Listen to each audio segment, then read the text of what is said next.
Well, this is Guns, Knives, and Watches. In the world of preparedness, what people are really basically advocating is they're being more self-sufficient. There is no knife as important in any kitchen for cooking as a chef's knife. They call it a chef's knife because it is a universal, ubiquitous knife that can be used for a vast number of tasks. Dicing, chopping, this, there, the other, da, da, da, da. You can, debone something with it, man, which is a little bit harder with this than a deboning knife. Or you can cut up a chicken really quick. You can do all kinds of stuff with it. It's a very, very handy knife for everything and anything. Vegetables, meats, da, da, da, da, da.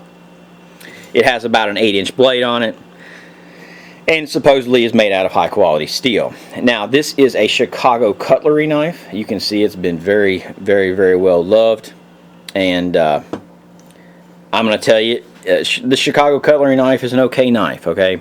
If you're cooking, you're not doing it all the time, this, there, the other, you're not doing it all day, it's a usable knife if you know how to maintain it. The problem with the Chicago cutlery is the angle of the grind is too steep, okay? Think about it like this. Think of the blade coming down and coming back out, okay? It's too steep of an angle. That angle needs to be a little more fine so that it cuts through things a little bit easier and better. Now, this comes with a 40-degree grind. It might be a 45-degree grind. Hell, I don't know. Probably a 40-degree grind. Now, what I've done is I have basically taken it to a 30-degree grind, which is 15 degrees on either side. The problem with that whole concept is that it makes the edge more delicate. And if your knife does not have the proper Rockwell hardness, which means a higher number, not 50, but 55, 60, somewhere up in there, then what you're going to have is you're going to have a lot of edge loss, and you're going to have it relatively quickly. So this knife is a very good knife. This is what my kids use now, and even with me tuning it up, this, there, or the other, this is basically the chef knife. I can turn them loose on and not, ruin an expensive knife, because these things can be bought relatively inexpensively on the internet. I don't know what the going price is out there in the real world, but we can go to from that knife, which is probably about a $13 knife or something like that. Hell, I don't know. I haven't bought Chicago cutlery in a decade, but which that knife's about a decade old. You can go up to something, one of the German knives, which is a Wusthof. Now, back in the day, German knives used to have a very steep angle, okay, like a 40, as I said, that 40, 45 degree grind, somewhere in there. Wusthof, more modern knives, what they've done basically is they have a really good steel, and they can make that a 14 degree per side or a 28 degree grind.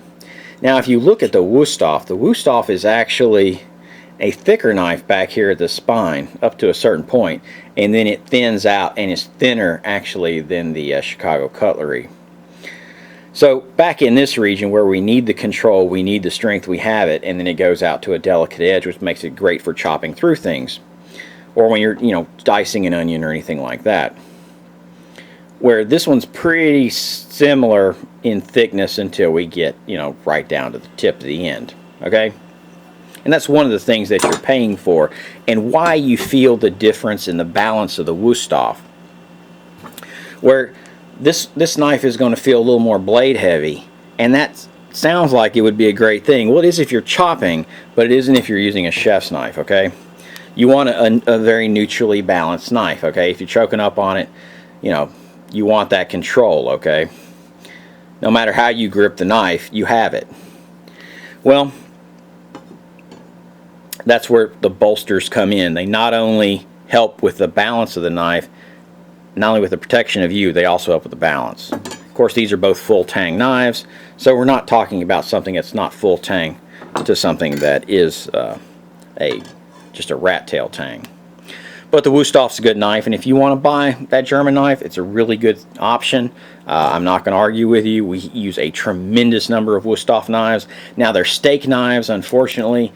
The steel in them is so thin that I actually take the angle and I steepen it up a little bit to make it a little more just robust, give it a little more strength there. They come with a little bit too thin of an angle, and I think they're even less than the 28 degree grind or 14 degrees on either side. So I take them, at least to the 30 degree or 15 degrees on either side, and I get a little more edge, because remember, with a steak knife, you're cutting down on a plate all the time.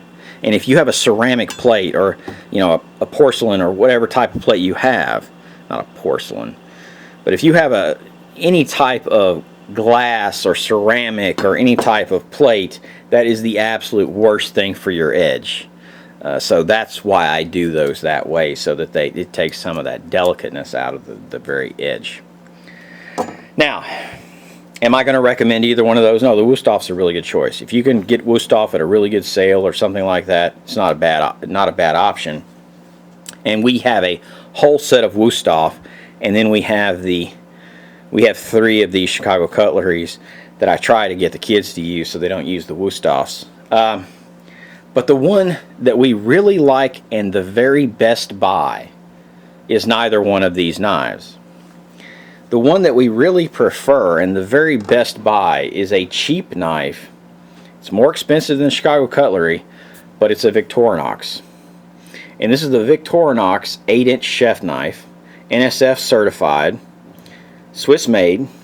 I know they weren't always. They took over some other people, long story. But you can see it starts off thicker and then tapers down. But it's a relatively thin blade, which makes it great for chopping through things. I mean, this thing dices through things very, very easily, very efficiently. Victorinox is known for knives, of course. Well, in the chef's world and in the butchering world, they're also known because this knife is a very durable knife that has really good properties in the way in which they make the metal. Of course, it is a stamped knife, which would seem to go way against everything that everyone teaches you. And then it has a bonded on handle. But this thing is tough. It comes in a few different colors. You can buy it in blue, you can buy it in yellow, you can buy it in red, you can buy it in whatever color you want, I believe, so that some bitch don't walk off with your shit, man, and they don't pick it up, misuse it, and then give it back to you and go, aha, well, I didn't know it was mine, or yours, or whatever. So anyway, and these can be bought for about $25 from Food Service Warehouse plus shipping. They have a bunch of deals. If you go on Food Service Warehouse, they send out deals, and they can do things like they'll give $30 off for a $200 purchase, or they have free shipping if you order $300 worth of stuff. And if you're doing that type of stuff the way I'm doing it for commercial type applications, it's easy to fit that in, to get free shipping and $30 off your order.